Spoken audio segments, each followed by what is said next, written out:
the number of responders has been discussed. What I've seen in a medical journal, and the estimate is between 60 to 70,000 of people were exposed to the dust for an extended period of time.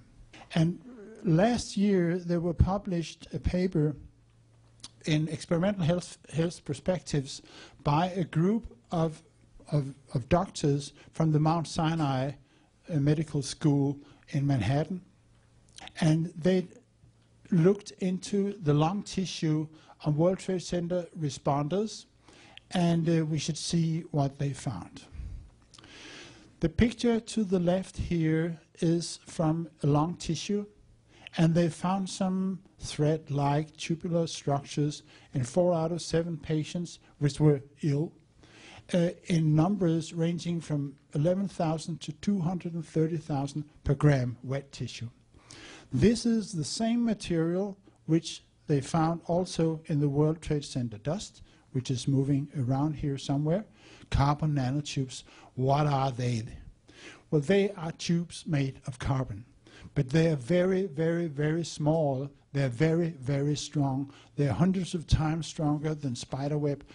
Formation of carbon nanotubes requires 3 conditions must be fulfilled. You must have very high temperatures, and you must have a source of carbon atoms, which means an organic chemical present, and you must have a metal catalyst, among which iron happens to be one of the best besides cobalt.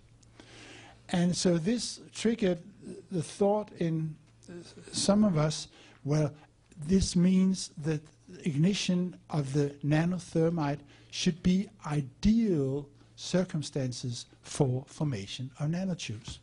So this is the residue. Kevin, you remember he came in, he took the beaker, and you saw down into it. Yes. He left it cooling a little bit. He put it into a letter and sent it to me. It is here. And what I did then is to take a little sample out of this, pouring a few milliliters of alcohol, ethanol, onto it, making a slush in a mortar, actually, letting the particles, all the metal particles, all the heavy particles precipitate. And then you take a little drop of the supernatant liquid, you put them onto a copper grid, which the panelists can also see here, they're very, very small. And you let the ethanol evaporate. You put them into a transmission electron microscope, and this is what you see. This is the perfect dimensions of carbon nanotubes. This is carbon nanotubes. Obviously, I wouldn't come up with this if I didn't believe what I was saying. This is carbon nanotubes. This is a picture from the patients in the Mount Sinai study. This is what we find as a product of the nanothermite reaction. And please remember that none of the control group showed this feature. So if you ask, couldn't the nanotubes come from somewhere else?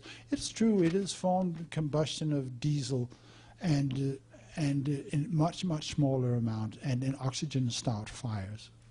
But the control group have been living a normal life, except that they actually caught asbestos fibers. And none of them showed carbon nanotubes in their lungs.